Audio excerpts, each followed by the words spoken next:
et je vous remercie. Alors, avant de commencer l'ordre du jour de cette séance, et suite justement à l'incident de la séance dernière, je voulais vous rappeler certaines dispositions de notre règlement intérieur qui dit le maire seul a le pouvoir de police de l'Assemblée et à ce titre, il peut faire sortir de la salle tout individu qui trouble l'ordre public et si nécessaire, suspendre voire lever la séance. Si un orateur s'écarte de la question par des interruptions ou des attaques personnelles, après 2 rappels à l'ordre demeurés vains, le maire peut interdire à l'orateur d'intervenir pendant le reste de la séance. Enfin, la suspension de séance est décidée ou accordée par le président de la séance et lui seul, s'il estime utile le bon déroulement des travaux pour une durée qu'il détermine. Ceci étant dit, à Toulon, les débats en conseil municipal ont toujours été corrects, respectueux, même si les points de vue divergent, avec un temps de parole libre, pas comme certaines municipalités, et je voudrais que cela perdure, ne serait-ce que pour le respect pour les Toulonnais qui nous ont élus et au public présent dans cette salle. Je vous remercie. On passe donc à la première délibération, et c'est le remplacement sur un emploi permanent de coordonnateur enfants, jeunesse, éducation, adjoint au directeur de l'éducation et de la jeunesse. En fait, vous savez que la convention territoriale, une démarche globale, conjointement avec la caisse d'allocation familiale, qui traite les thématiques de l'enfance, de la jeunesse, de l'animation, de l'accès aux droits, du handicap, de la parentalité et du logement. Et nous avons en plus les cités éducatives. Donc, il y a 3 ans, quand on a été labellisé sur les cités éducatives, on a recruté un coordinateur. Et ce coordinateur, c'est un contractuel qui est donc élu pour 1 an et que l'on doit repasser chaque année.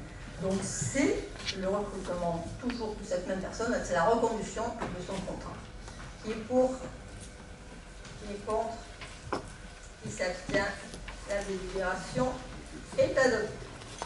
La 102, c'est le remplacement sur un emploi permanent de 2 éducateurs des activités physiques et sportives, c'est des maîtres nageurs.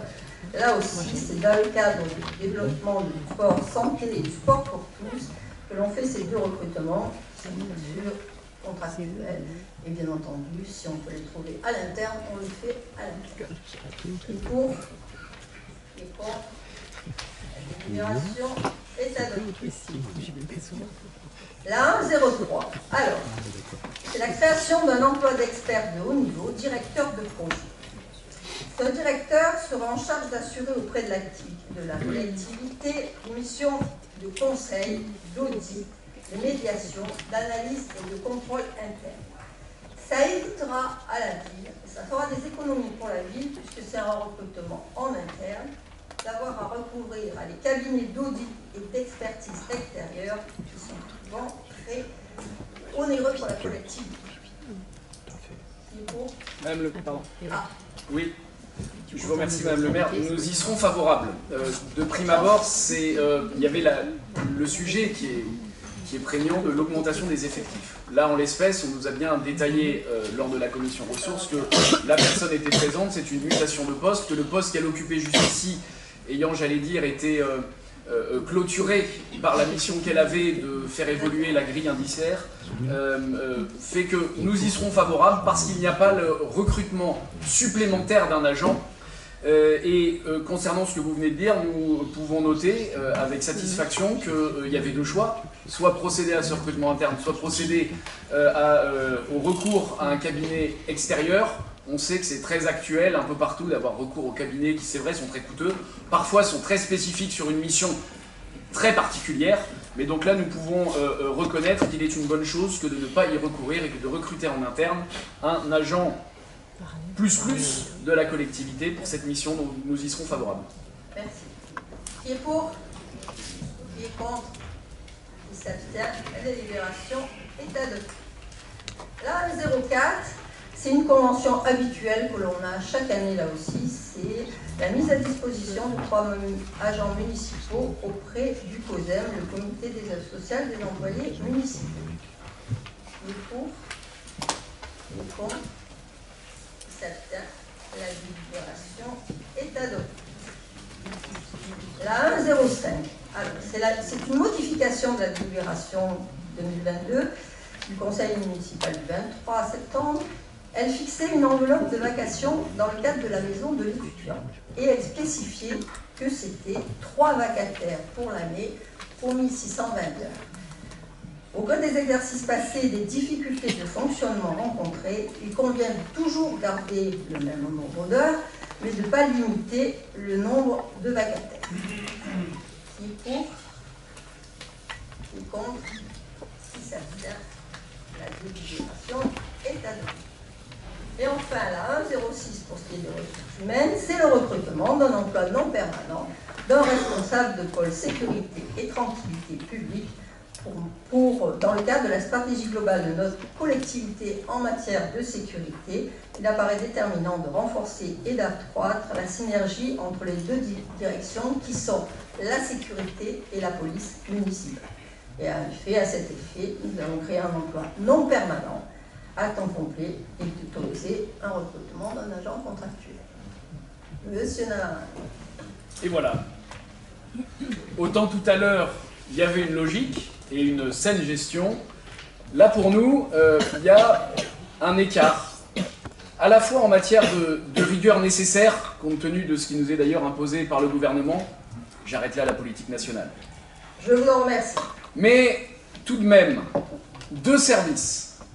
Et je crois, si j'ai bien compris les explications qui nous avaient été données lors de la commission, que c'est un peu à la demande de la préfecture que nous est suggéré, si ce n'est imposé, suggéré ce recrutement. La préfecture ne nous impose rien. Suggéré. Vous avez noté la précaution verbale qui était la mienne. Mais donc, dans le même temps, le gouvernement nous demande, nous impose des économies. On va en débattre lors du débat d'orientation budgétaire, lors sûrement du vote du budget, et nous suggère très fortement ce type de recrutement, ou plutôt de création de postes, et nous aurions pu avoir recours à une mutualisation des postes. Il y a 2 services. La sécurité civile, qui est un petit service en termes d'effectifs, mais un service important parce que, notamment, ce sont eux qui assurent la permanence 24 heures sur 24, 7 jours sur 7 au téléphone de la ville, et le service de la police municipale. Est-ce qu'un recrutement, est-ce qu'un poste supplémentaire, là pour le coup, un recrutement, un agent de plus, même contractuel, et même pour une période donnée initiale qui n'est pas à durée indéterminée, est-ce raisonnable? Nous ne le croyons pas, même si le profil apparaît intéressant dans la fiche de recrutement, dans la fiche de poste qui nous est proposée. Je crois qu'en mesure de bon sens, nous devrions regrouper des services et organiser ce pilotage par un des 2 directeurs, d'une des 2 directions. Je crois qu'ils en sont tout à fait capables. Donc voilà ce que nous pouvons suggérer. Je crains de ne pouvoir être entendu, mais au moins j'aurais été écouté. Je vous remercie. Serez-vous contre le renforcement de la sécurité, M. Navarin? Je suis contre la gabegie financière qui consisterait à recruter en extérieur quelque chose qui serait parfaitement faisable par des directeurs de services tout à fait compétents et organisés. Et en l'espèce, ce sont des débats qu'on a déjà eus par le passé, quand on crée des strates supplémentaires, quand on crée des coordinateurs, très souvent, eh bien on multiplie comme ça les postes. Quand on a créé la métropole, la communauté d'agglomération d'abord et la métropole, on n'a pas optimisé le personnel. Là, en l'espèce, on veut certes créer une synergie, ce qui est tout à fait louable. C'est vrai qu'il y a des questions de sécurité qui sont importantes. Et je vais vous faire l'économie d'un temps de parole, parce qu'on pourrait se lancer là-dessus. Quand on voit, lors du dernier conseil municipal, quand je parlais de Claré, il y en a qui ont ri sur ce qui se passait à Claré. Quand je lis ce qui se passe par ailleurs, quand je vois heureusement qu'il y a eu l'intervention de nos agents lors de la dernière cérémonie d'hommage au Drakkar, quand on voit ce qui se passe, je ne vais pas vous dire qu'on est contre le renforcement de la sécurité, en revanche, il ne faut pas tout mélanger. Quand on est en capacité d'offrir cette synergie et cette coordination sans rajouter un budget supplémentaire, je pense que c'est louable. Quand à la maison on a une nécessité, si on peut éviter d'aller l'acheter et de répondre aux besoins de la maison en faisant avec ce qu'on a, je pense quand même qu'on est tous contents de ne pas dépenser. Non pas inutilement, mais de pouvoir faire une économie tout en réalisant une mission. Voilà quel était notre avis. Encore une fois, il n'est pas du tout de l'ordre du débat de nous dire « vous ne voulez pas le renforcement de la sécurité ». Enfin, ça serait absurde de le voir comme ça. Encore une fois, on peut faire cette synergie. Ça n'est que coordonner deux directions entre elles. Qu'est-ce qui, et encore une fois, deux directions qui n'ont pas exactement le même périmètre, mais dont les missions se regroupent. Ce qui est d'ailleurs le sens de ce que demande la préfecture, de ce que suggère, la préfecture. Donc, vous assistez, alors qu'il ne m'a rien demandé. Hein. Non, mais ce que je ne veux pas, c'est qu'on me dise que je ne suis pas pour le renforcement de la sécurité. Parce que, en toute sincérité, je crois dans votre honnêteté là-dessus, tout du moins. Donc voilà, donc encore une fois, c'est une idée qui n'est pas saugrenue, mais de recourir à un recrutement supplémentaire, ça nous apparaît ne pas être un bon signal. Alors, ça me permet de vous répondre sur deux choses. En 2001, il y avait 3000 agents. Aujourd'hui, on est à 2600. Donc, question économie, on le fait. Vous revenez sur la cérémonie du Drakkar. Alors, on est nombreux autour de la table à être présents sur cette cérémonie. Vous n'y étiez pas.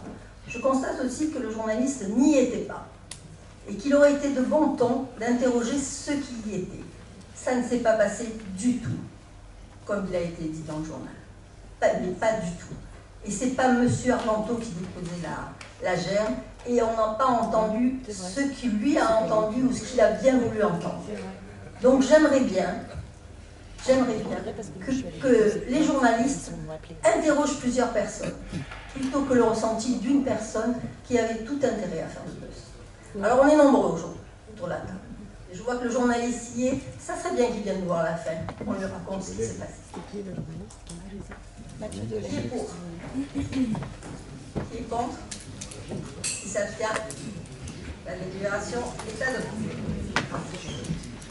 Monsieur Cavana. Merci Madame le maire. Une première délibération au titre de laquelle nous demandons un soutien financier au titre du fonds vert pour rénover 2 écoles maternelles.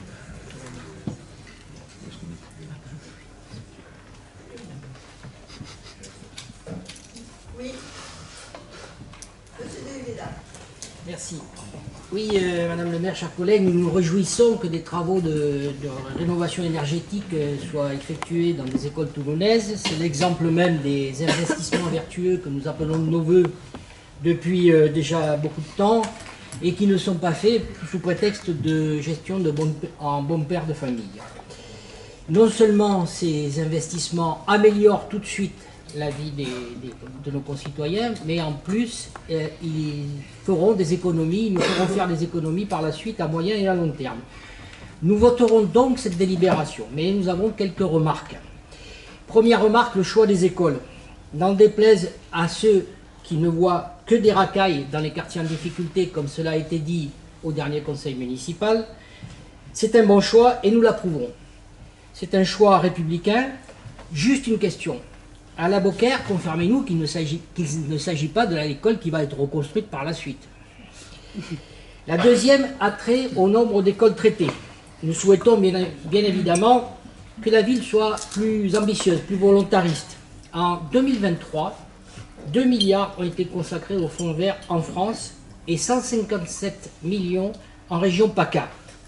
Toulon, dans le meilleur des cas, va bénéficier de 1,2% de la part régionale. C'est mieux qu'avant, mais on voudrait que la ville soit beaucoup plus ambitieuse et aille chercher l'argent là où il est. Ça va être difficile avec l'équipe en place, car cela se heurte au choix politique de votre majorité, Madame le maire.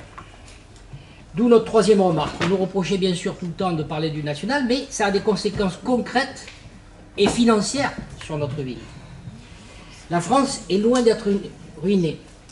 Mais la situation catastrophique des finances publiques, causée par les gouvernements précédents, est le prétexte à une politique d'austérité. Désastreuse pour l'immense majorité des Français et les collectivités locales, c'est-à-dire nous. Et cela entraîne des conséquences concrètes pour les finances de notre ville. Le fonds vert serait amputé de 60%, de 2,5 à 1 milliard si le budget Barnier passe. Et je dis bien passe, et non pas voter, puisqu'il y aura le 49.3. Et si on laisse faire la présidente du conseil de surveillance du Parlement, Madame Marine Le Pen, ce sera 500 millions, au lieu de 1 milliard. Monsieur Chenevard et Madame Lavalette vont-ils donc permettre la suppression de cette bonne initiative de végétaliser les cours d'école? Sur les écoles, d'ailleurs, ce n'est pas le seul problème. Combien de postes d'enseignants supprimés? 2000, comme le dit Marine Le Pen, ou 4000, comme le disent Chenevard et Bonus. Combien à Toulon? Combien à Murer? Combien à la Beaucaire? Plus généralement, Madame le maire, je vous pose une question concrète. Le budget Barnier, c'est 5% de moins pour les collectivités. Alors, de combien les députés toulonnais Lavalette et Chenevard, le sénateur Bonus, vont-ils amputer le budget de la ville de Toulon en faisant passer le budget Barnier? Vos services ont dû calculer cette somme. Par exemple, à Marseille, c'est 50 millions, c'est public. Est-ce que vous pouvez nous donner une information sur ce que les députés et parlementaires toulonnais vont supprimer pour le budget de Toulon? Monsieur de Hubédard, nous avons la chance d'avoir des finances plus que saines. Et souvent, vous nous avez reproché de ne pas assez investir.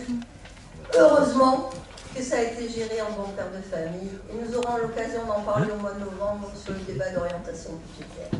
Rassurez-vous, même s'il n'y a pas le fond vert, les végétalisations du cours d'école continueront. Nous avons cet été dépensé 2 millions juste pour les travaux dans les écoles. Et vous savez combien je suis attachée. Donc, heureusement, grâce aux finances saines de la vie, nous continuons. Est-ce que vous pouvez nous préciser de combien? Je vous le dirai au mois de novembre lors du débat d'orientation budgétaire. Mais rassurez-vous, on a calculé. Merci. Et puis on attend quand même que le budget soit voté. C'est jamais. Adopté. On appelle ça un teaser.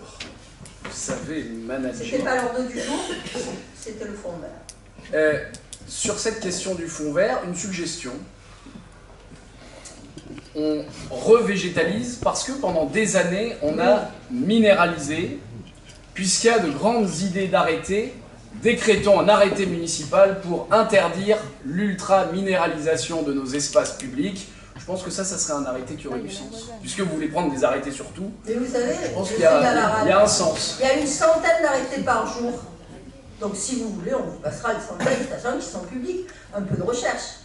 Vous allez les chercher, vous les trouverez. C'est vrai qu'en général, on a 3 semaines, là, entre 3 à 4 semaines. Si vous voulez regarder les 3000 ou les 4000 arrêtés, occupez-vous, allez regarder, ils sont publics. Les pour, les contre. La délibération est adoptée. Alors, si ça ne vous ennuie pas, on va un petit peu changer l'ordre du jour. Parce qu'en effet, aujourd'hui, il y a la plénière à la région. On a des conseillers régionaux, et si vous voulez bien, monsieur Mohamed Maël, nous devons partir à la plénière. Si vous voulez bien, on va passer directement au PLH. Moi, je suis obligé de rester jusqu'au bout. C'est donc...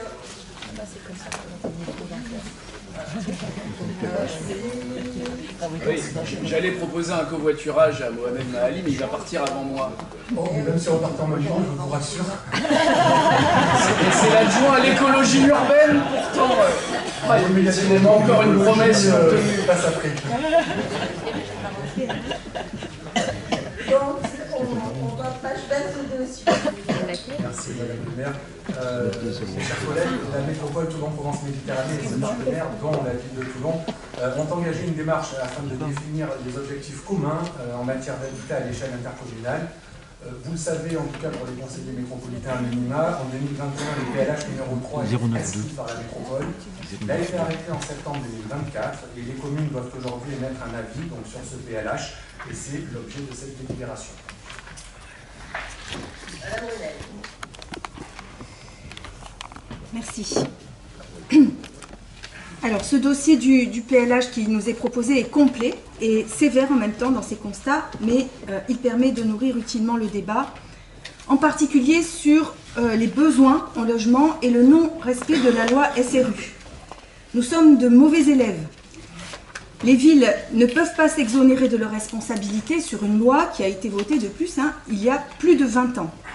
75% des habitants de notre territoire sont éligibles au logement social, Le revenu des habitants y est plus bas que celui de la moyenne nationale, les loyers élevés, le taux de pauvreté à 22% pour Toulon, à comparer à 14,5% au niveau national.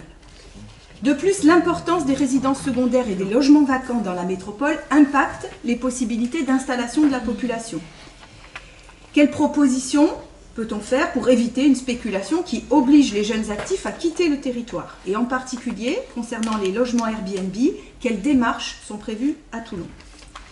Deuxième point, constatons que notre ville est une ville amie des enfants, mais en tout cas, elle n'est pas une ville amie des familles. Les familles de parents employés, c'est-à-dire de la petite classe moyenne, qui ont des enfants, quittent Toulon et la métropole pour des territoires varois limitrophes. Cette situation, bien sûr, augmente les déplacements automobiles, donc la pollution, mais aussi leur fatigue, leur santé et les modes de garde acrobatiques pour les enfants. Pour fixer ces familles, quelle est l'attractivité de Toulon? Cela ne peut passer que par une action globale répondant aux besoins de proximité au niveau des transports, des crèches, des offres sportives et culturelles. Et puis pour éviter que ces familles ne partent, le document évoque le dispositif du bail réel solidaire, avec deux exemples, mais qui sont hors de Toulon. Ma question, combien de constructions avec ce dispositif sont prévues ou sont construites sur Toulon, ce qui permettrait de conserver sur la commune ces familles aux revenus moyens avec enfants. Troisième point, le lien entre l'habitat et le transport. L'usage de l'automobile s'est renforcé dans notre métropole, dans les flux domicile-travail. Et c'est un chiffre terrible. 90% des actifs qui entrent dans la métropole utilisent leur voiture, et même à l'intérieur de la métropole, 70% d'usage des voitures pour des trajets de moins de 5 km. Il y a là un échec majeur de la politique métropolitaine et municipale. Or, dans le document, aucune amélioration du transport en commun n'est évoquée. On ne parle que de zones à future bonne desserte. Alors, bon, ce sont des bonnes intentions, mais seulement des intentions qui ne parviennent pas à masquer la carence cruciale de notre ville. On ne reviendra pas sur la saga du tram puis du BHNS, qui est emblématique des atermoiements des décideurs locaux, alors même que la métropole perçoit depuis 20 ans une surtaxe transport sur les entreprises à partir de 9 salariés et va payer une amende de 3 millions d'euros, comme si nous pouvions nous le permettre.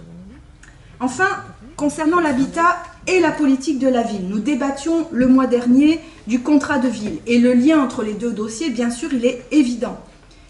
Non seulement le parc social du logement toulonnais est vétuste, 47% des logements sociaux, nous expliquons, est antérieur à 1977, mais il est aussi saturé, une attribution pour 7 demandes, ce qui conduit les habitants à louer dans le privé, et bien plus cher que ce que pourrait leur permettre leurs revenus, avec des conséquences, c'est aussi dans le plan, sur la suroccupation des lieux, la précarité énergétique et la spéculation des marchands de sommeil.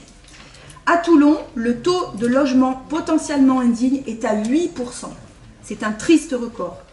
Et nous pensons particulièrement aux immeubles de Concaral dégradés et insécures, par exemple, pour lesquels le recours au droit de préemption pourrait être une solution.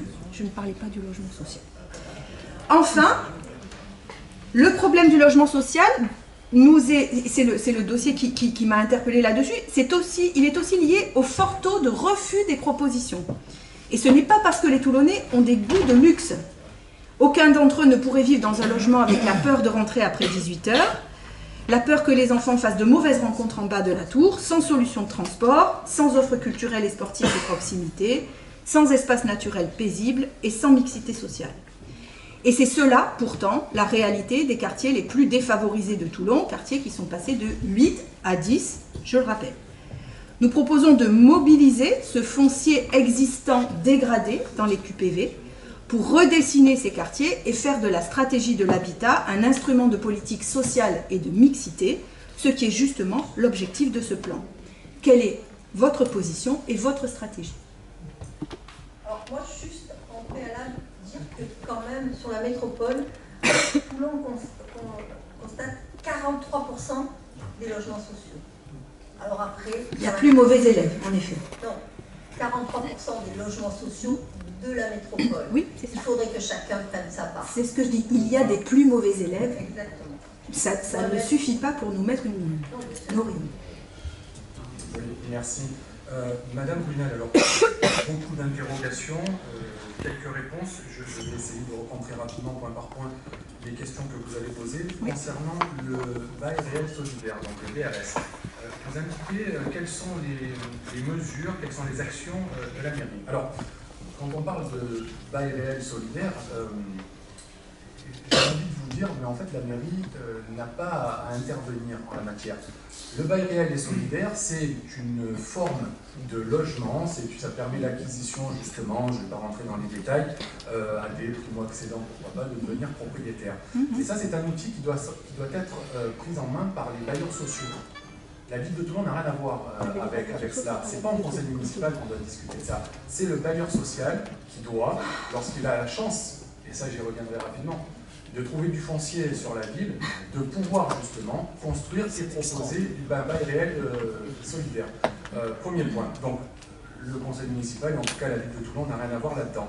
Mais au-delà de ça, vous avez quand même pu remarquer au fil des conseils municipaux que souvent revenaient des délibérations concernant le financement de logement social. Et ce financement, il est en tout cas sur la dernière délibération que nous avons passée, à hauteur de, sauf erreur de ma part, 20 000 € par logement, qui permet donc d'aider le bailleur social à sortir un projet, et donc, pourquoi pas, du BRS, mais à charge pour le bailleur social de faire du BRS. Alors, vous voyez, le BRS, c'est bien d'en parler, mais le BRS, il faut aussi, et quand on est bailleur social, et là je prends ma casquette de président de l'Office HLM Toulon Habitat Méditerranée, il faut réussir à équilibrer les finances. Le bailleur social n'est pas là pour gagner de l'argent, absolument pas, mais en tout cas il est là pour équilibrer ses finances. Faire du BRS, ça veut dire quoi? Ça veut dire trouver. Parce que le BRS, c'est permettre l'acquisition à des personnes d'un bien. Alors on n'est pas propriétaire du sol, on est propriétaire, pour schématiser, des murs. On va le résumer comme ça. Mais pour que ce soit intéressant pour le bailleur social et pour surtout qu'on puisse vendre, que l'office puisse vendre, il va falloir trouver une situation, un terrain assez attractif pour qu'une personne puisse vouloir acheter. Mais la problématique, alors ce n'est même pas forcément Toulon, c'est dans le sud de façon générale, au regard du prix du foncier. En fait, l'équation est impossible, en tout cas, elle est très difficile à atteindre. Et alors à cela, vous rajoutez aujourd'hui, et là, je ne rentre pas dans ce débat, mais l'augmentation des taux d'emprunt, où là, donc, les acquéreurs vont devoir emprunter pour acheter, et au regard du taux d'emprunt aujourd'hui pour acquérir, l'équation même pour les futurs acquéreurs ou les potentiels acquéreurs est difficile. Donc voilà, sur le BRS, c'est facile de dire qu'est-ce que vous faites, mais quand on a, permettez-moi l'expression, les mains dans le cambouis, c'est autre chose. Vous parlez de la problématique de Airbnb. Alors, ça fait maintenant 6 ans ou 7 ans, je crois, que je suis adjoint. J'ai reçu un courrier d'une personne qui se plaignait justement de la mise en place d'un Airbnb dans sa résidence parce qu'il subissait des va-et-vient de personnes avec des valises, etc. Un courrier. Pas deux, un seul. Et donc, si vous voulez prendre des mesures en matière de Airbnb, moi je peux l'entendre de nos amis maires qui ont de réelles difficultés avec ce système, cet outil qu'est le Airbnb. Nous, aujourd'hui, à Toulon, alors vous, c'est peut-être un ressenti, mais en tout cas, dans les faits, et j'allais dire sur les courriers que moi je reçois ou que Madame le maire peut recevoir, on n'a pas aujourd'hui cette réelle problématique de Airbnb. Et je vais même plus loin. Vous dites, et comme ça au moins ça me permet de répondre à votre problématique ville, amie des familles, assez souvent, le Airbnb, la typologie qui va être mise à disposition, ça va être du T1 ou du tout petit T2. C'est rarement des T4 ou du T5. Et finalement, la problématique en soi du Airbnb, c'est quoi? C'est de se faire sortir du parc locatif un logement, et donc de ne pas permettre aux habitants de la ville de pouvoir y accéder.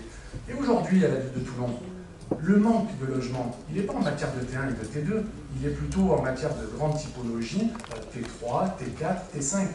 La ville de Toulon, ah non mais, monsieur Degueda, ne me dites pas non, vous savez, j'ai des chiffres, enfin, je fais ça au quotidien. Aujourd'hui, vous recherchez un T1 ou un T2 sur Toulon, vous le trouvez. Vous recherchez une plus grande typologie, je vous l'accorde, c'est un petit peu plus compliqué. Et enfin, parce que je ne vais pas rentrer dans les détails de toutes les problématiques, hein. Vous parlez de Toulon, ville amie des familles et de ces familles qui quittent la ville. Alors vous voyez, c'est là où, quand je dis ça, c'est pas pour vous Madame Brunel, hein, mais c'est là où après l'équation devient un petit peu schizophrénique.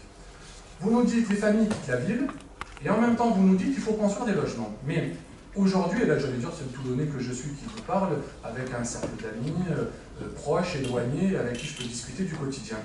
Ces familles qui quittaient les villes, et j'allais dire on est en train d'assister au schéma inverse, qui quittaient les familles, en fait pour pouvoir avoir quitter les villes, pour pouvoir avoir une maison avec son jardin, etc., ce que je peux entendre. Mais alors si on veut créer du logement de grande typologie pour pouvoir accueillir ces familles, en fait l'équation devient impossible parce que ces familles ne veulent pas des logements. Quand elles quittent la ville, c'est pour avoir une maison individuelle avec un jardin. Et donc d'un côté vous nous dites qu'il faut garder les familles à Toulon, donc ça voudrait dire permettre, parce que la ville n'a pas d'outils en la matière, permettre aux particuliers de conserver les maisons individuelles et de préserver cette destination. Et en même temps, vous nous dites qu'il faut construire. Donc vous voyez qu'en matière de logement, quand on a un petit peu les mains dans le cambouis, en fait, on devient vite schizophrène. Et de la même façon, la ville de Toulon ne construit pas assez de logements sociaux et on est effectivement carencé. Les quotas de la loi SRU ne sont pas respectés de façon très simple. Et je vous repose la question, monsieur de Ibeda, ça vous fait sourire pour la 3e fois. J'attends toujours, monsieur de Ibeda, les adresses de foncier ou pourquoi pas THM pourrait aller construire. Aujourd'hui, le foncier se raréfie sur la ville de Toulon et à cela, vous rajoutez tout simplement différentes réglementations dont notamment le ZAN, le zéro artificialisation nette. À ça, vous rajoutez tous les plans de prévention des risques qui viennent encore restreindre les possibilités de construction avec le risque incendie, le risque d'inondation, etc., etc. Donc voilà, parler de logement, c'est simple. Je me permets de vous le dire, faire de la démagogie, c'est simple aussi. Après, en revanche, lorsqu'on rentre un peu plus dans les dossiers, ça devient un peu plus compliqué. Et je me permets, et je conclue là-dessus, ce programme local de l'habitat, il ne faut pas confondre outil de planification avec ce document-là et document stratégique. Le PLH, ce n'est pas un outil de planification au même titre que le PLU, au même titre par exemple que des programmes comme l'ANRU, comme l'OPA ou autre. C'est ce qu'on appelle un document stratégique. Et donc ce document stratégique, à charge pour les différentes villes de la commune, de la métropole, de l'appliquer, de le mettre en œuvre et de le décliner, notamment à travers leur PLU, etc., et leur travail avec les bailleurs sociaux. Bien sûr. Je vous remercie. Juste une petite question. Vous avez dit qu'on perdait des habitants. On en a gagné. J'ai pas dit ça. Une famille. 20 000. J'ai pas parlé de perte d'habitants. Je parlais de familles. Oui, vous avez dit. Non. Les familles sans la vie. Oui. 19% des partants. Monsieur Cavana, j'ai dit que les familles, je vais relire mon propos, les familles à revenus moyens quittaient la ville. Cherchez dans le document, vous trouverez que les familles à revenus moyens quittaient la ville, c'est tout. C'est un fait, c'est dans le dossier, il sert à ça. Alors, monsieur Cavana, plusieurs éléments. La question des... C'est monsieur... Pardon, monsieur Mali, excusez-moi, ça y est. Plusieurs éléments. D'abord, je ne fais pas de démagogie. Arrêtez d'être agressif dans votre propos. Je ne fais pas de démagogie. J'ai analysé un document qui fait 900 pages et j'en retiens des éléments que je pointe devant vous. D'accord? Ça ne s'appelle pas de la démagogie. Ça s'appelle de l'analyse de dossier. Alors... Non, c'est pas marrant, monsieur... Non, ça ne l'est pas. On avait dit qu'on se respecte. Mais oui, mais justement. Sur les résidences secondaires, ce n'est pas moi qui dis que c'est un problème sur la métropole et sur Toulon. Là, à nouveau, c'est le document. Donc, moi, j'ai lu le document. Je ne sais pas vous, mais moi, je l'ai lu. Et donc, le diagnostic, il est posé par d'autres, pas par moi. Ce n'est pas mon caprice. Concernant ce que vous dites pour le logement social et le dispositif du bail réel solidaire. Vous dites, ça, c'est le bailleur social. Monsieur Mahali, à chaque fois, on évoque ce sujet. Le bailleur social, en l'occurrence, c'est vous qui présidez par exemple THM et vous présidez THM au titre de votre présence au conseil municipal. Donc il y a bien des liens entre les deux. Ce n'est pas de ma part une escroquerie, c'est juste une réalité. Et donc la ville peut être incitative et promouvoir ce choix de ce dispositif qui est effectivement mis en œuvre ensuite par le bailleur social. Ce qui est souligné dans le dossier, c'est que c'est une réussite. Donc je demande simplement si ce qui est une réussite ailleurs ne peut pas l'être à Toulon, d'autant que le foncier est moins cher à Toulon que dans les communes périphériques. Donc, Il me semble que ça serait aussi un argument. Enfin, vous dites, on ne peut pas tout faire, les familles, etc. Mais, Monsieur Mali, je constate que c'est un problème que les familles s'en aillent. Ce n'est pas un problème pour vous. Pour moi, c'est un problème que les familles de gens qui travaillent avec des petits revenus quittent la ville, c'est un problème. Donc, face à ce problème, on ne va que constater que, voilà, on ne peut rien y faire, mais on peut essayer d'avancer sur des solutions. Et les solutions, en termes d'adresse de foncier, arrêtez d'attendre de M. de Hubeda qui vous donne des adresses. Dans le plan, dans le PLH, il y a des éléments. L'essentiel de la ressource à bâtir vient de l'existant dégradé. Donc c'est bien de ce côté-là qu'il faut chercher, me semble-t-il. En tout cas, c'est la préconisation. Vous avez raison, libre à vous de ne pas la suivre. Mais notre orientation était justement de profiter de cette possibilité pour remodeler des quartiers fragilisés et faire de la stratégie de l'habitat une politique de logement, une politique sociale et de mixité. Voilà, et c'est à cela que nous invite le plan. Oui, alors Madame le maire, si vous me permettez, très rapidement sur l'habitat dégradé, parce que j'aimerais pas qu'on ait le sentiment, et surtout pour mes collègues, que finalement la mairie c'est l'alpha et l'oméga, la baguette magique qui permet d'intervenir comme ça sur le logement dégradé. Le logement dégradé peut être sur la ville de Toulon. Prenons par exemple, vous en avez parlé, Pont-Caral. Pont-Caral, permettez-moi de vous rappeler quand même que c'est une copropriété privée. Et donc, pour que la ville puisse avoir une action, par exemple sur Pont-Caral, alors d'une part, Pont-Caral c'est une multipropriété. Bon, il doit y avoir plus d'une centaine de propriétaires. Donc vous allez nous expliquer comment la mairie, dans le cadre de son droit de préemption, va pouvoir acquérir la totalité. Parce que vous avez bien compris que lorsqu'on parle de droit de préemption, au moment de la vente, une DIA a été mise, et à ce moment-là, on analyse la proposition. Quel est l'intérêt? Et alors, ce n'est pas la ville qui va acquérir, hein, c'est juste le PFPACA qui porte l'acquisition pour après la revendre par la suite à un bailleur social. Hein. La ville, une fois de plus, n'intervient absolument pas dans ce processus de préemption et de rachat, qu'on soit bien clair. D'autant plus que le droit de préemption, il est dévolu au service de la préfecture. Mais au-delà de ça, donc un copropriétaire dans la résidence Pont-Caral va vendre son logement. Et le PFPACA va faire quoi? Va acheter, va porter pour faire quoi exactement? Et on dit, comment on fait pour régler cette résidence qui est dégradée? Mais bien évidemment que la ville, c'est un point noir pour la ville, bien évidemment que Madame le maire a à cœur de pouvoir traiter ce problème-là. Mais entre dire, faire votre constat et trouver une solution, eh c'est là en fait que le fossé se creuse. Parce que les solutions, croyez-moi que s'il y en avait, ça ferait bien longtemps qu'on les aurait appliquées. Et on réfléchit au quotidien sur ce point-là. Et vous avez parlé de Pont-Caral, que vous parlez aussi d'une autre copropriété privée également, où effectivement, il y a des difficultés. Et dans le cadre du droit de préemption, le droit de préemption, ce n'est pas l'alpha et l'oméga en matière de logement et de rénovation de l'habitat. Attendez, madame, vous avez eu votre temps de parole, je crois qu'il y a à la fois M. de Balens et à la fois M. Navarade, je crois qu'il n'y a pas de Madame le maire, effectivement c'est un dossier très, très lourd, beaucoup de pages à lire. On a décidé de faire deux focus.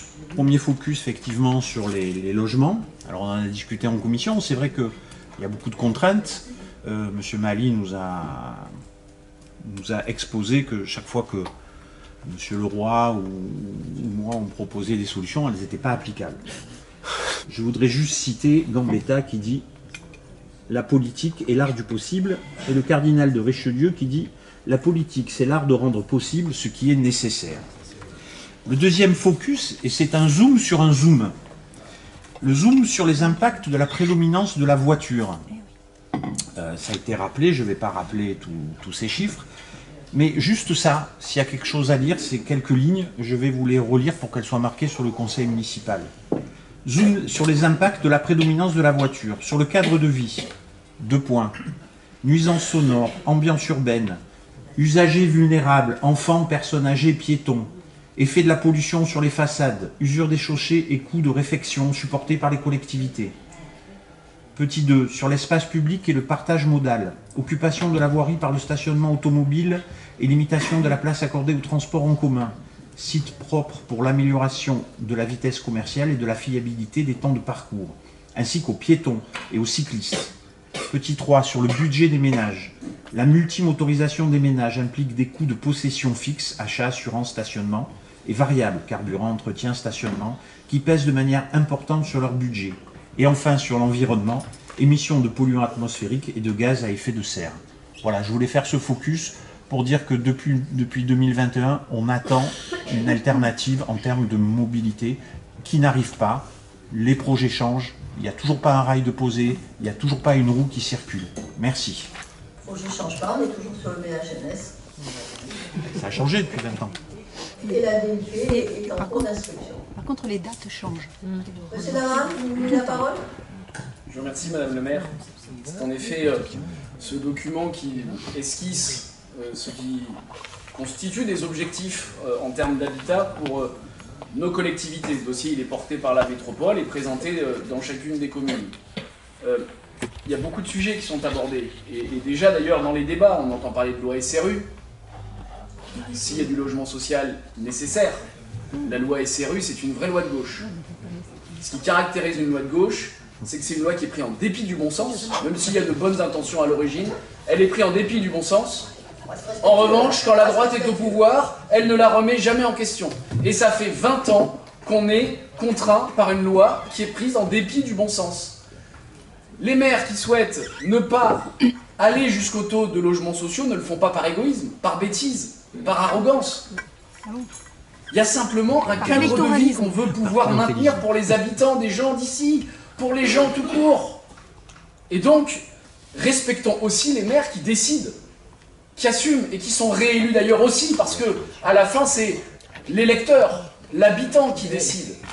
C'est pas l'idéologie qui doit guider, c'est la décision des administrés. Les maires qui sont élus et réélus parce qu'ils décident malgré tout de ne pas soumettre leur ville à toujours plus d'insécurité, ou en tout cas d'aggraver les situations, eh bien sont des maires qui sont respectables. Cette loi SRU, elle est absurde, on en débat très souvent d'ailleurs. C'est une vraie loi de gauche, idéologique, prise en dépit du bon sens. Il y a aussi les choix de la collectivité municipale, de Toulon, la mairie, la majorité, qui sont touchés par d'abord le diagnostic. La politique de gentrification du centre-ville. On a souhaité, vous avez souhaité, depuis 20 ans, plus de 20 ans, changer la population du centre-ville. Et procéder à une gentrification. Soit. Mais c'est effectivement ce qui donne, et l'analyse est très juste là-dessus, des logements plus petits. Parce que ce qui caractérise la population gentrifiée, c'est qu'effectivement, elle est autour de biens immobiliers plus petits, plus classieux, certes, plus petits et moins accessibles à la classe moyenne ou aux gens en difficulté qui ne peuvent pas avoir de logement social. Je ne dirais pas d'ailleurs à cause de quoi est-ce qu'on manque de logements sociaux. Si la charité ordonnée s'occupait d'abord de traiter les Français en priorité, nos compatriotes auraient moins de difficultés. Deuxième, c'est pas du racisme en fait, vous voyez, la nationalité n'est pas une question de race. Et je tiens, pardon, excusez-moi, mais je tiens à apporter une précision. Si ce que je viens de dire est discriminatoire, la fonction publique est donc raciste. Parce que je rappelle simplement que les postes dans la fonction publique sont réservés aux gens de nationalité française. C'est ce qui s'appelle juste du bon sens. C'est-à-dire que dans tous les pays du monde, généralement, sauf le nôtre, on donne priorité aux Français, peu importe leur race, leur origine, leur couleur de peau, leur religion, leur orientation sexuelle, même leurs idées politiques. À partir du moment où on est Français, on a les droits des Français et on devrait avoir des droits en priorité. D'abord, cette politique de gentrification. Deuxièmement, la volonté, à travers cette politique de gentrification, de se passer des familles. Alors, on peut contester les chiffres, mais ce sont ceux qui sont dans le diagnostic. Couple avec enfants, 19% des partants, 16% des arrivants. Ça veut donc bien dire que les couples avec enfants sont majoritairement des partants, des gens qui quittent la ville, que des arrivants. 16-19. De même pour les familles monoparentales. De même, donc, les familles ne sont pas en capacité de pouvoir se maintenir à Toulon. Et il y a un phénomène très particulier. Vous avez une maison modeste. Votre famille s'agrandit. Vous voulez agrandir votre maison. Rendons-nous compte qu'à Toulon, on a plus de difficultés d'agrandir sa maison pour y rajouter une chambre ou deux que de vendre sa maison pour y laisser construire par un promoteur un logement collectif. Parce qu'à Toulon, on favorise dans l'agrandissement du foncier, d'une propriété foncière, on favorise le logement collectif en rapport de l'habitat individuel. Il est prouvé, et puisque les règles ne s'appliquent pas d'ailleurs de la même manière, vous savez très bien que vous pouvez faire arriver un immeuble avec une emprise foncière supérieure que de la maison individuelle. Vous savez aussi, mes chers collègues, parce que ce sont les décisions de notre collectivité, que nous ne sommes pas totalement étrangers aux bailleurs sociaux. Parce que si à chaque fois on refuse d'avoir un débat sur les bailleurs sociaux au sein du conseil municipal de la ville de Toulon, je souhaite alors qu'on prenne un arrêté municipal pour interdire l'élection. C'est votre... mais non, mais je vois qu'il y a plein d'arrêtés partout. Arrêtons d'élire dans notre sein, au conseil municipal de Toulon, le président d'un office HLM. Parce que l'élection du président de l'office HLM à travers le vote de nos collectivités, ça n'est pas un blanc-seing pour que jamais le sujet ne soit ramené dans nos collectivités et dans nos assemblées. Et donc c'est le cas par exemple de notre collègue Mahali. Monsieur. Bon, on peut dire collègue Mahali. Alors de notre collègue Monsieur Mahali, c'est un peu redondant. Je ne l'appelle pas Mahali, c'est quand on a un titre, un collègue, mon ami, un tel, je ne dis pas mon ami monsieur un tel, enfin c'est en bon français, c'est comme ça que ça se passe. Non, mais je ne l'ai pas dit ça. Enfin, pardon, mais notre collègue Mahali, c'est scrupuleusement respectueux des formules de politesse en France, en bon français.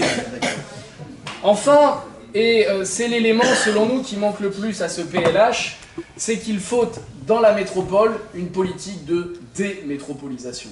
C'est qu'en fait, on en est arrivé à respecter ce qui est le diktat de la métropolisation. Que la collectivité métropolitaine, que les intercommunalités existassent, soit, on peut trouver qu'elles rajoutent une strate, mais après tout, on pourrait s'y faire. Mais en fait, dans les faits, c'est toujours le gros qui avale le petit, ou plutôt le gros qui intimide les autres. Et la métropolisation, eh bien, c'est cette stratégie qu'on a de tout recentrer sans cesse sur la métropole, et en fait de laisser des pans entiers de territoire à leurs difficultés.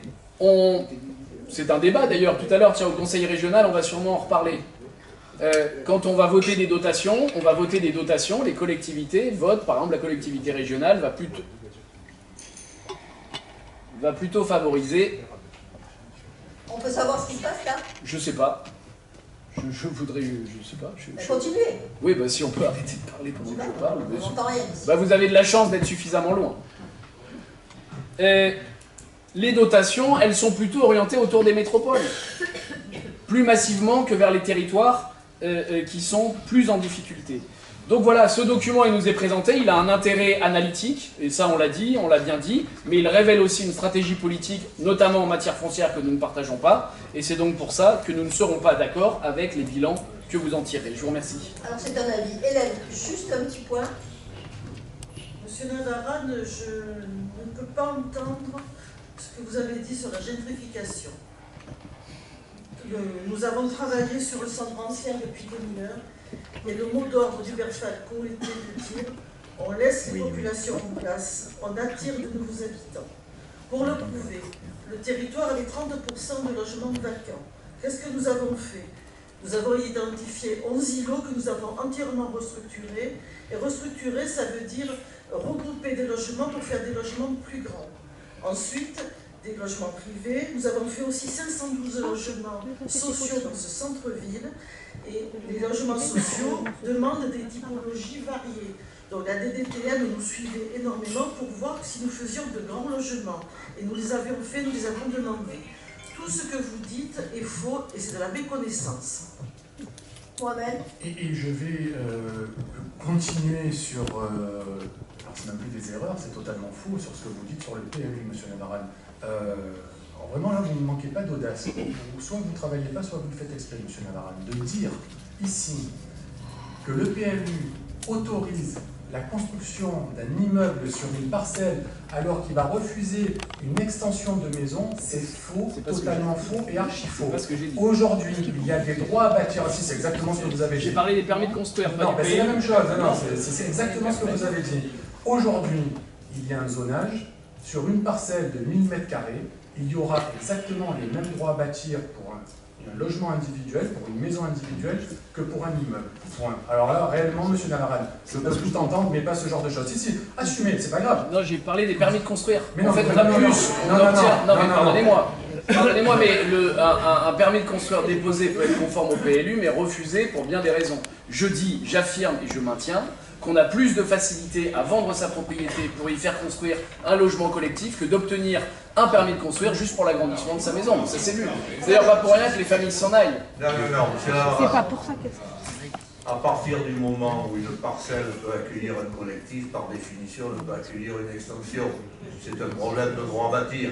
Vous ne pouvez pas dire qu'on refuse de petits droits à bâtir pour une extension et qu'on autorise beaucoup de droits à bâtir pour un immeuble. Je veux dire, il n'y a aucun PLU qui permet ça. C'est techniquement et juridiquement impossible. Et accessoirement, si on venait à refuser, dans le cadre d'un permis, une extension, juste parce que j'avais envie de refuser, accessoirement, il y a le tribunal administratif qui est là. Et je peux vous garantir que les recours devant le tribunal administratif sont extrêmement rares. Monsieur de Hubeda. Voilà. Merci Madame la maire. Oui, c'est un sujet, c'est pour ça que le débat dure, parce que c'est un sujet extrêmement important. Il y a une crise du logement, il ne sert à rien de la nier.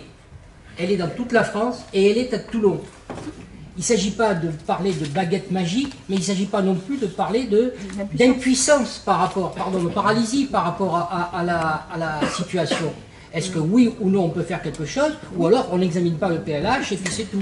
Même si on a bien compris que c'était un document stratégique et que ce n'est pas un document opérationnel, mais ça ne fait rien, il faut l'examiner parce que c'est notre rôle d'élu et que c'est une orientation municipale qu'il faut donner.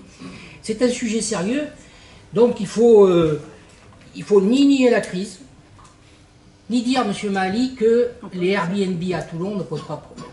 Comment peut-on dire ça? Ça pose des problèmes partout en France, et Toulon, qui est dans le département peut-être le plus touristique de France, n'aurait pas de problème avec les Airbnb. Enfin, c'est quand même assez... Parce que vous avez reçu un courrier. Enfin, c'est pas sérieux. Franchement, c'est pas sérieux. Ça, on n'est pas Mayol, il ne faut pas dégager en touche, il faut essayer de traiter les questions. Voilà. Et sur les questions, justement, il y a des questions sérieuses. On a parlé de la densification. La densification, par exemple, nous, on n'est pas contre dans l'absolu. On n'est pas contre par principe. Et il y a densification. M. Cavana, M. Mahali, il y a densification. Si vous prenez l'avenue Général Gouraud, pour ne citer qu'un exemple, j'en tiens d'autres à votre disposition, M. Mahali, pour ne prendre que l'avenue Général Gouraud, des villas ont disparu pour laisser la place à des immeubles. Il y avait du foncier, M. Mahali, d'ailleurs. Mais il n'y a pas eu de logement social, là. C'est juste qu'on a remplacé des villas par des immeubles. Mais, je répète, si on veut loger les gens, une certaine densification serait utile et nécessaire. Il faut juste bien la calibrer, bien entendu. Et pour ça, avoir un débat le plus démocratique et le plus sérieux possible. Donc, on a parlé aussi du cadre de vie. Et là, on a entendu des choses quand même assez inquiétantes. Les HLM détériorent le cadre de vie. C'est ce qu'a dit M. Navarane. C'est quand même assez incroyable d'entendre ça au XXIe siècle. Qu'est-ce qu'on fait alors pour ne pas détériorer le cadre de vie? Je me demande. Hein, je me demande. Et les maires sont réélus? Oui, peut-être pour ça. Peut-être parce qu'ils refusent de nouveaux habitants et qui laissent des privilèges s'installer. Or, ce n'est pas le rôle d'un élu municipal, ce n'est pas le rôle d'un élu départemental, ni régional, ni national. On est ici pour le bien commun, pour le bien de tout le monde. Or, cette politique-là, qu'à Dieu ne plaise, elle arrive au gouvernement.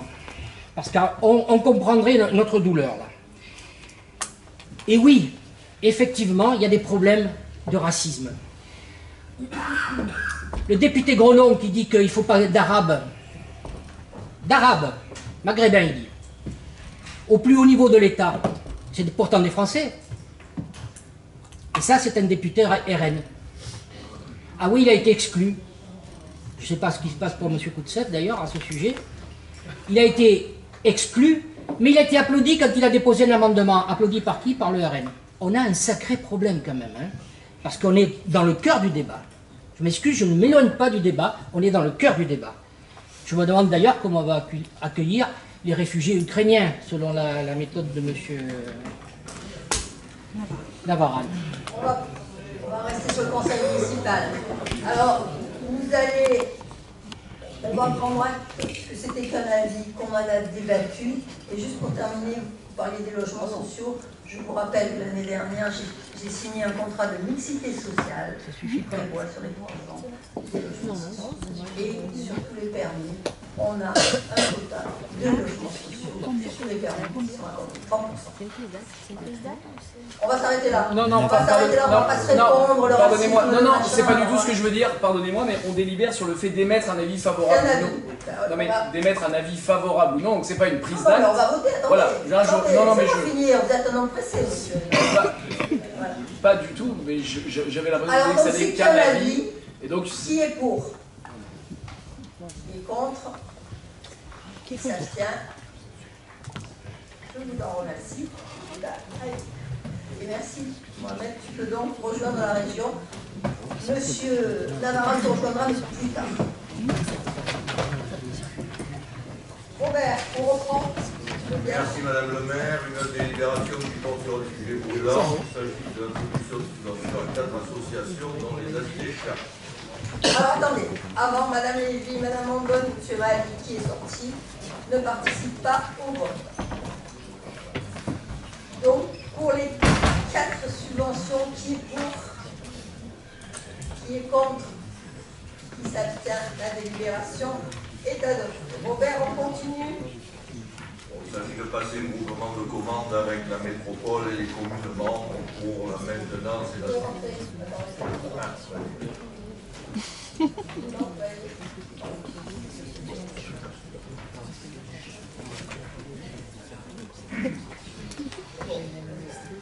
Oui, je disais, c'est un mouvement de commande pour faire perdurer la maintenance et la supervision du réseau radio-télécommunication TETRA sur l'ensemble du territoire métropolitain.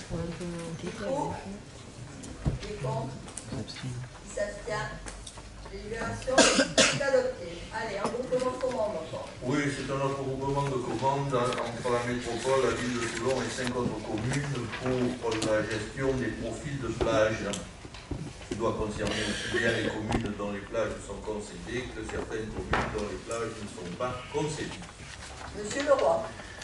Madame le maire, chers collègues, en parlant des plages et du littoral, je vous ai entendu lundi être sensible à la réhabilitation du sentier du littoral à l'est des plages du Mourillon. J'espère qu'il en sera de même pour le petit bout du sentier du littoral qui relie les plages de Pipadi et la Mitre. La coupure du sentier à ce niveau nous prive d'une jolie balade depuis le parc de la Tour Royale jusqu'aux plages du Mourillon. Et puisque vous aimez que lorsque je rêve que ce sentier commence dès la mairie pour longer les ports et rester au plus près de la mer sur toute la longueur de notre côte municipale. Pour les Toulonnais, il est important de pouvoir marcher dans la nature sans être obligé de prendre sa voiture, et toutes ces possibilités que nous offre notre belle ville sont importantes à développer et à entretenir. En attendant, Toulon en commun vous remercie par avance de ne pas oublier le petit bout de sentier Pipadi-la-Mitre, actuellement inaccessible. Merci Madame le maire. Oui, effectivement, comme on l'a dit rapidement dans ces 2 secteurs, le sentier du littoral, le terme, c'est quelque chose qui est inscrit, qui est défini, qui est même cadastralement enregistré.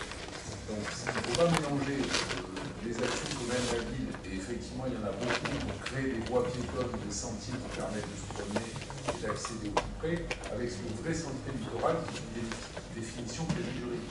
Concernant celui de la ville, que l'on connaît bien, vous avez vu quel est le problème, c'est un point de submersion. Ce sentier est passé à proximité des rochers. Aujourd'hui, en fonction de la climatologie, de son évolution, il y a des travaux en profondeur qui va prévoir une reprise complète, et ces travaux étant sur le domaine maritime, ce n'est pas comme construire juste un chemin pour aller balader. Donc, comme on vous l'a dit, il est parfois plus simple de faire des voies piétonnes qui permettent de se promener au bord de la mer, sauf que le sentier littoral à proprement parler, il est inscrit, il est même tracé, et lui on ne peut pas le bouger. Parfois il est plus facile de faire un sentier, ce qui est fait très régulièrement par la ville, qu'à un moment donné se dire qu'on retravaille un élément pour repasser là où il est tracé, tel qu'il est écrit comme sentier de littoral. littoral. Vous retrouverez des sentiers comme il y en a partout, comme ça a été rouvert de l'autre côté récemment. Donc il y aura des sentiers. Le sentier littoral, il faut faire attention, d'ailleurs c'est pas bon, c'est un terme qui définit un endroit qui est inscrit, gravé dans le marbre. On ne va pas faire un sentier à côté, plutôt de traiter un éboulement de plusieurs dizaines de tonnes qui s'effondrerait. Mais ça a été fait de l'autre côté, ça sera fait de ce côté-là également. Vous allez le retrouver, ce sentier, il y a eu des éboulements, il est nécessaire de faire des travaux. Qui est pour?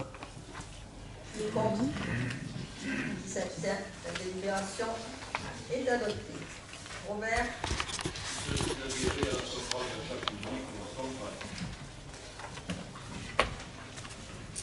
Micro. Robert, Centraliste ou s'abstient? Oui, je vous ai proposé d'adhérer à la centrale d'achat centraliste. qui est pour? Qui est contre? Qui s'abstient? Délibération adoptée. Allez, on continue avec la médiathèque parlementaire. Tout arrive. Le concours restreint de maîtrise d'œuvre sur esquisse a donné son verdict et le lauréat est le groupement Basalt Architecture. Et donc la phase suivante consistera en négociation avec le lauréat pour fixer les contours du marché de maîtrise d'œuvre au terme duquel l'opération commencera. Monsieur Leroy.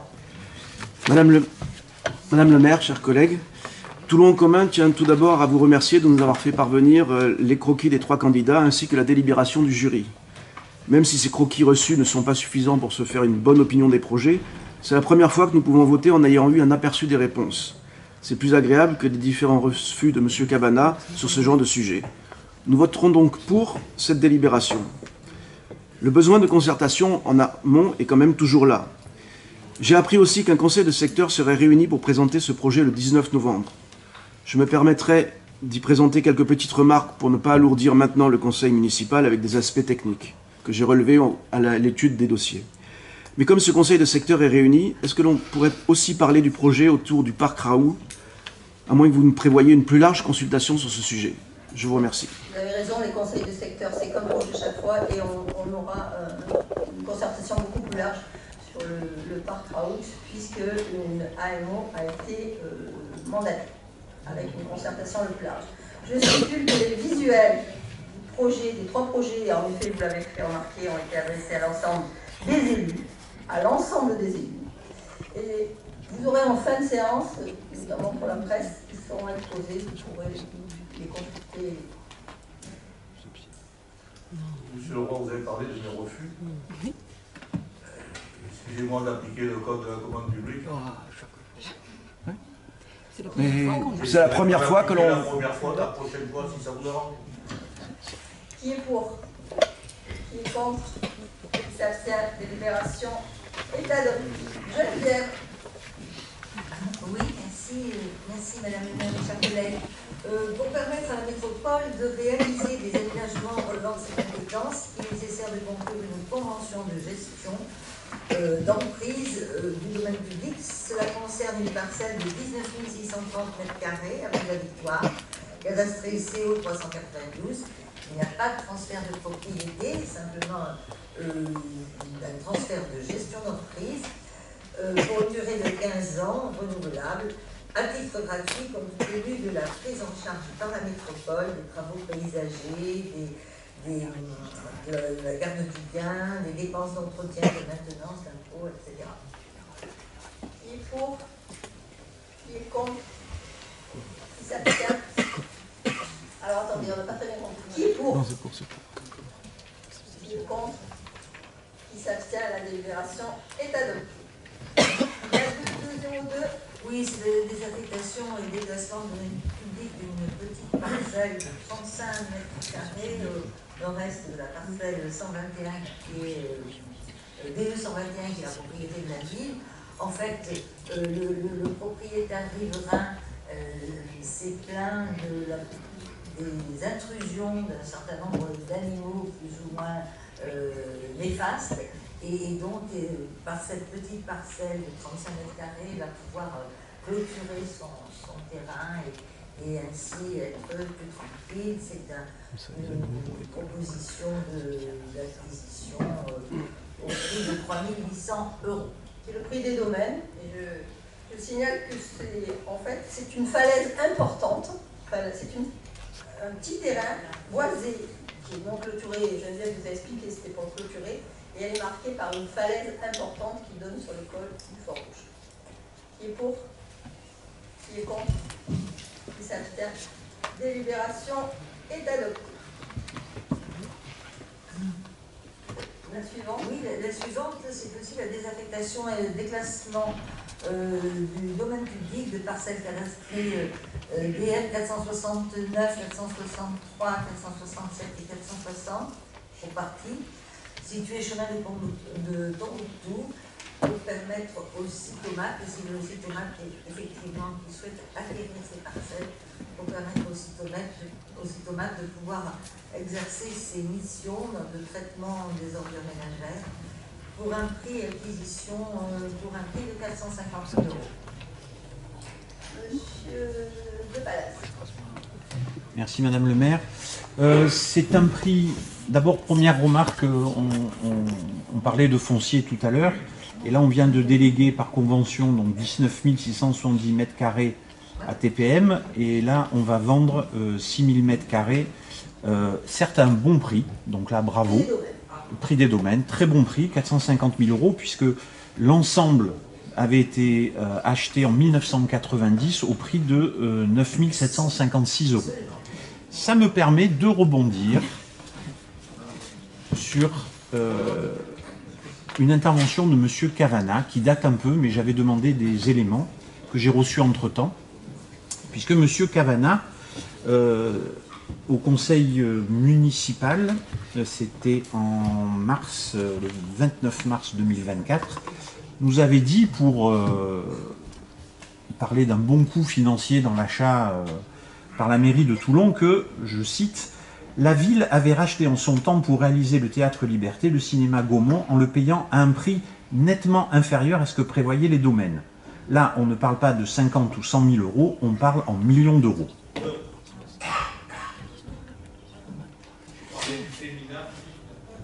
Non, non, vous parliez du Théâtre Liberté, le cinéma Le Gaumont. Non, non. Si, si. Ah, je vous lis parce que j'ai posé la question. Donc, le Théâtre Liberté a été acheté à la société Pathé Liberté à un prix d'achat de 1 500 000 €. Bah, c'est ce que m'a donné M. Méoni. Hein. M. Méoni, la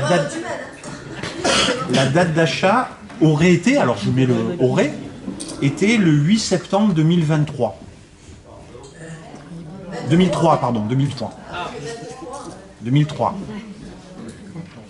Le prix d'achat aurait été de 1 500 000 €. L'estimation des domaines réalisés en 2003 s'est levée à 1 600 000 €.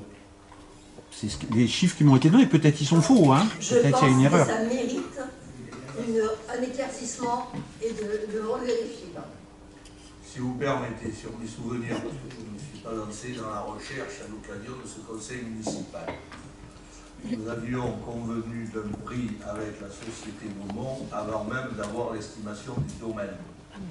Et si mes souvenirs sont bons, à 100 000 € près, soit l'estimation du domaine était à 900 000 et on aurait payé 800 000, soit l'estimation des domaines était à 1 million et on aurait payé 900 000.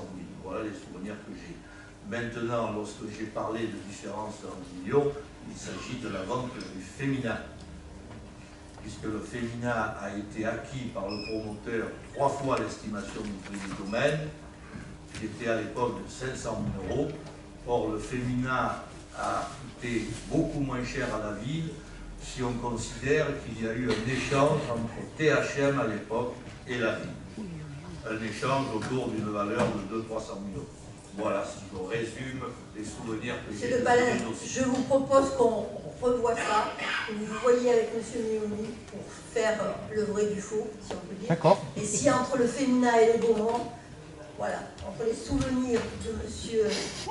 Cavana et ce qui a été dit, on va vérifier si vous voulez bien. Moi, j'ai repris le PV, du conseil municipal qui dit, ouvrez les guillemets, la ville... C'est un PV. Vous voulez vérifier le PV de mars 2023 de mars 2024, pardon. Mars 2024. D'accord. On va vérifier si vous voulez bien. Je crois qu'on le fait. Donc, vous me redonnez la parole une autre fois sur ce sujet? Voilà, merci. Bien sûr, on va vérifier et monsieur et je crois qu'en effet, chaque fois que vous demandez quelque chose, et j'ai noté que depuis janvier, vous avez fait 155 demandes. Je pense qu'on vous a tout transmis et que chaque fois, on peut répondre. Il y a beaucoup de choses à vérifier qu'on n'avait pas l'habitude de vérifier, c'est pour ça. C'est bien, vérifier. Heureusement que vous êtes là, ça nous permet. Merci, madame. On a donc sur la session au chemin du Cytomate, j'ai eu peur que vous me disiez qu'il fallait construire là. C'est une friche qui est coincée entre le Cytomate et le cimetière. Je ne pense pas que. Qui est pour? Qui est contre? Qui s'abstient? La délibération est adoptée. Oui, cette dernière délibération qui nous concerne, c'est tout simplement un de nos locataires qui a subi un préjudice à la suite des dégâts des eaux provenant des étages supérieurs. C'est la raison pour laquelle on propose une remise de son loyer pendant la période durant laquelle il n'a pas pu exhumer les lieux. Et pour madame. Ah oui, madame Roussel. Oui, juste une question, excusez-moi. Les assurances n'ont pas fonctionné dans ce dégât des eaux? Les assurances ont fonctionné en partie, mais c'est vrai que le temps pendant lequel, et puis c'est surtout que le temps pendant lequel le local n'a pas pu être ouvert a été beaucoup plus long que la partie sur laquelle les assurances ont pu donner leur contribution. Sachant que les assurances demandent toujours une franchise, madame Roussel. Oui, d'accord. Qui est pour? Qui est contre? Qui s'abstient? La délibération est adoptée. Avant la prochaine délibération, alors madame Audibert, madame Bérard, madame Dier, monsieur Maali, monsieur Moreno, madame Tal sortent de la salle du conseil municipal.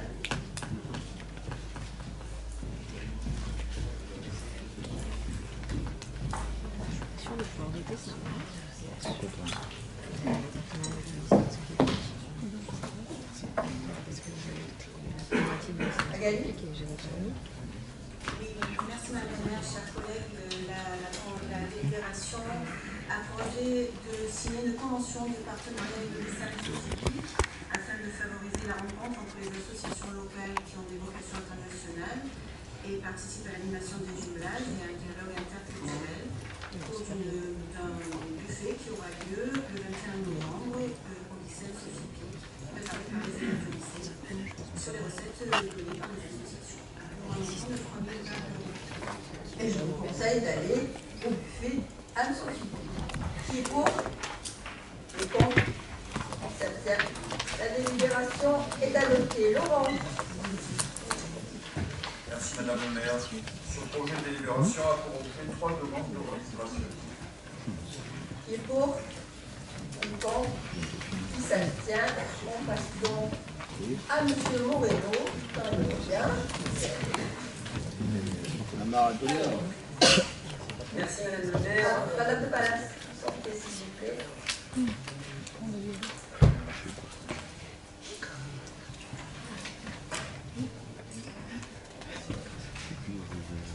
Merci. Une délibération un peu plus habituelle puisqu'il s'agit d'attribuer 2 subventions à 2 associations de commerçants, à savoir les Vitrines de Toulon et l'association des commerçants du centre-ville, l'association des commerçants du Morillon, le tout pour un montant total de 35 000 €. Qui est pour? Qui est contre? Qui s'abstient? La délibération est adoptée. Éric. Merci Madame la maire, mes chers collègues. Il s'agit d'une délibération concernant une demande d'autorisation d'urbanisme pour des travaux sur la médiathèque du Pont-du-Las. On va remplacer les menuiseries qui sont fixes pour nous permettre qu'elles soient couvrantes pour la ventilation et le bien-être des salariés. Qui est pour? Qui est contre? Qui s'abstient? La délibération est adoptée. Et enfin, la dernière, c'est la délibération qui est l'approbation, comme vous savez, comme chaque année. On doit recenser la population et donc c'est l'approbation des dispositions financières concernant le recensement de la population. Qui est pour? Qui est contre? La délibération est adoptée et je vous remercie, le conseil municipal.